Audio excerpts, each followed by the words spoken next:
अस्सलाम वालेकुम नाजरीन, मैं रज़ी अहमद। आपको बता दें कि ऑल इंडिया मजलिस इत्तेहादुल मुस्लिमीन के प्रमुख बैरिस्टर सऊद्दीन अवैसी की पहली प्रतिक्रिया सामने आई है दिल्ली विधानसभा चुनाव को लेकर। जी हां, आपको बता दें कि मुस्तफाबाद ओखला विधानसभा सीट पर एमआईएम ने अपने प्रत्याशी उतारे थे और दोनों ही स्थान पर एमआईएम के जो प्रत्याशी रहे तीसरे नंबर पर। इसे लेकर मजलिस इत्तेहादुल मुस्लिमीन के सुप्रीमो बैरिस्टर सऊद्दीन अवैसी ने क्या कुछ कहा, देखें। मैं ओखला और मुस्तफाबाद की विधानसभा की आवाम का बेहद शुक्रिया अदा करता हूं कि आप तमाम ने मिलकर शिफाउर रहमान के लिए और ताहिर हुसैन साहब के लिए आपने अपने वोट का इस्तेमाल किया।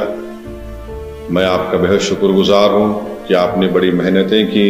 मैं तमाम मजलिस के अराकीन का, जनाब शिफाउर रहमान के साथियों का, उनके फैमिली का, ताहिर साहब के फैमिली का और ख़ास तौर से शिफाउर रहमान और ताहिर साहब के शरीक हयात का और ताहिर साहब के 20 साला नौजवान फर्जन का, इनका भी बेहद शुक्रिया अदा करता हूं कि इन्होंने बड़ी मेहनत की, जस्तजू की। मैं शुक्रगुजार हूं इम्तियाज जलील साहब का जो वहाँ के सेंट्रल ऑब्जर्वर थे, इन दोनों असम्बली कॉन्स्टिट्यूंसीज के, शोएब जामाई साहब का।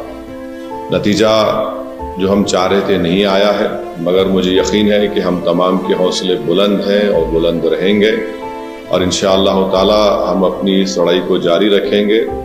जमहूरियत हमको इस बात की इजाज़त देती है कि हम अपने पसंद के उम्मीदवारों को उतारें। हमारी कोशिश शुरू से यही थी और यही रहेगी कि हम अपनी एक आज़ाद सियासी क़यादत को बनाएंगे ताकि वो वहाँ की रियासत के असम्बली में जाकर आवाम के बेबाक मसाइल को उठा सकें बेबाकी से।